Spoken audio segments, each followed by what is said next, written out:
Hi friends, Telangana రాష్ట్రంలోని చేనేత కార్మికులకు తెలంగాణ ప్రభుత్వం అయితే శుభవార్తను ప్రకటించింది. ఈ చేనేత కార్మికులు తీసుకున్న రుణాలను ₹1,00,000 వరకు రుణమాఫీ చేయడం జరిగింది. గత 5 సంవత్సరాలుగా ఎదురు చూస్తున్న చేనేత కార్మికులకు ఇదొక మంచి శుభవార్త. ఈ వీడియోలో దానికి సంబంధించిన పూర్తి వివరాలను తెలుసుకుందాము. మొదటిసారి గనక మీరు మన ఛానల్ని చూస్తున్నట్టయితే లైక్ చేయండి, షేర్ చేయండి, సబ్స్క్రైబ్ చేయండి.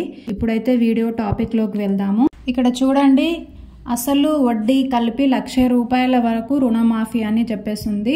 2017 ఏప్రిల్ నుంచి 2024 మార్చి మధ్య కాలంలో తీసుకున్న చేనేత వర్గానికి చెందిన కార్మికులు తీసుకున్న రుణాలను మాత్రమే రుణమాఫీ చేయడం జరుగుతుంది.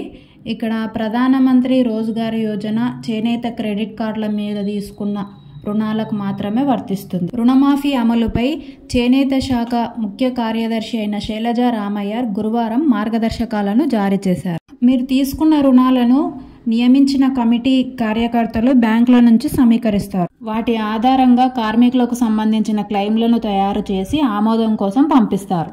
ఇక్కడ బ్యాంకు నుంచి వివరాలను తీసుకున్న తర్వాత మీరు తీసుకున్న లోన్ ఎంత ఉంది, అమౌంట్ ఎంత అని పరిశీలించిన తర్వాత జిల్లా స్థాయి కమిటీకి పంపించి ఆ తర్వాత రాష్ట్ర స్థాయి కమిటీకి పంపించిన తర్వాత డైరెక్ట్గా మీ బ్యాంకుల్లోకే రుణమాఫీ అమౌంట్ అందించేలాగా చూస్తారు.